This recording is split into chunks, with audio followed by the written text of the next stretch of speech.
उत्खननाला आळा घालण्यासाठी महसूल विभागाने मोठी कारवाई करत वाळू तस्करांचे थैमान रोखले आहे। धारणगाव पुलाखालील गोदावरी नदीपात्रात सुरू असलेल्या अवैध वाळू उपशावर 4 एप्रिल रोजी सायंकाळी तहसील पथकाने छापा टाकत मोठी कारवाई केली। या कारवाई दरम्यान नदीपात्रात उभ्या असलेल्या वाळूच्या फरंड्या उद्ध्वस्त करण्यात आल्या, तसेच उत्खनन केलेली वाळू जेसीबीच्या सहाय्याने पुन्हा नदीपात्रात पसरवण्यात आली। अनेक फरांड्या आणि त्यांचे साहित्यही जागीच जाळून नष्ट करण्यात आले। या अगोदरच्या कारवाईत तहसील पथकाने 1 ट्रॅक्टर आणि 2 टिप्पर वाहने जप्त केली होती। कालच्या कारवाई दरम्यान काही तस्कर मात्र ट्रॅक्टरसह पळून जाण्यात यशस्वी ठरले। महसूल पथकाच्या सातत्यपूर्ण कारवायांमुळे वाळू माफियांमध्ये भीतीचे वातावरण निर्माण झाले आहे। ही कारवाई कोपरगावचे तहसीलदार महेश सावंत यांच्या मार्गदर्शनाखाली नायब तहसीलदार प्रफुल्लिता सातपुते यांच्या नेतृत्वाखाली करण्यात आली। धारणगाव कुंभारी शिवारात गोदावरी नदीपात्रातून सुरू असलेल्या बेसुमार अवैध वाळू उपशाची माहिती मिळाल्यानंतर ही कारवाई पार पडली। वाळूचे मोठे साठे जेसीबीच्या सहाय्याने सपाट करून नष्ट करण्यात आले। या कारवाईत सकल अधिकारी मशिंद्र पोकळे, गोरख महाजन, तलाठी शिरसाट, मंडळ अधिकारी रवांदे पठाण, मांढरे, गणेश गरकल तसेच अन्य अधिकारी व कर्मचारी उपस्थित होते।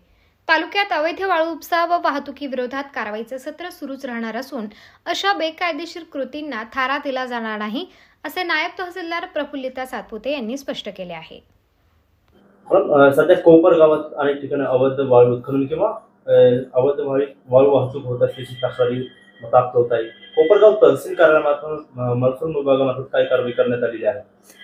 या नवीन आर्थिक वर्षामध्ये तहसील कार्यालयामार्फत अवैध वाळू उत्खनन व वाहतुकीस आळा बसावा याकरिता 12-12 तासांचे रोटेशनमध्ये आम्ही पथक स्थापन केलेली आहेत आणि त्याचबरोबर अचानक भरारी पथक सुद्धा स्थापन केलेलं आहे आणि याद्वारे आमच्या कारवाया चालू आहेत। आपण पाहिलं असेल की मागील आर्थिक वर्ष सुरू झाल्यापासून कार्यालयामध्ये 2 टिप्पर जमा करण्यात आलेले आहेत, 1 ट्रॅक्टर जमा करण्यात आलेले आहे। त्याचबरोबर आज सुद्धा आम्हाला तहसील कार्यालयामध्ये अवैध गौण खनिज होत असल्याचं माहिती मिळाली। त्या अनुषंगाने आम्ही धारणगाव कुंभारी पुलाच्या दोन्ही बाजूला अवैध वाळू उत्खनन व वाहतूक होत असल्याच्या सूचनेवरून आम्ही संबंधित स्थळी पोहोचलो असता वाळू वाहतूक करणाऱ्या लोकांनी तिथून धूम ठोकली। तिथले ट्रॅक्टरही त्यांनी पळवून नेले।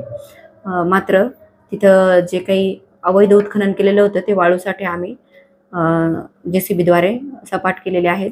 त्याचबरोबर त्याच्यामध्ये तिथं सपाट नाही करता आले तिथे माती टाकून ते नष्ट करलेले आहेत। त्याचबरोबर ज्या फरांड्यांद्वारे अवैध वाळू उत्खनन होत होतं फरांड्या आम्ही नदीबाहेर काढून जाळून टाकण्यात आलेल्या आहेत। याप्रमाणे तहसील कार्यालयामार्फत रोजच्या रोज कारवाई चालू आहे आणि या बाबतीतून अवैध वाळू उत्खनन करणाऱ्यांना किंवा वाहतूक करणाऱ्यांवर जरब बसावी असा आमचा उद्देश आहे। त्याप्रमाणे सतत कारवाई चालू आहे। मॅडम, एकूण किती फरांड्या जाळण्यात आल्या? आज एकूण 5 फरांड्या जाळण्यात आल्या व त्याचसोबत त्याचं साहित्य काढूनही नष्ट करण्यात आलं।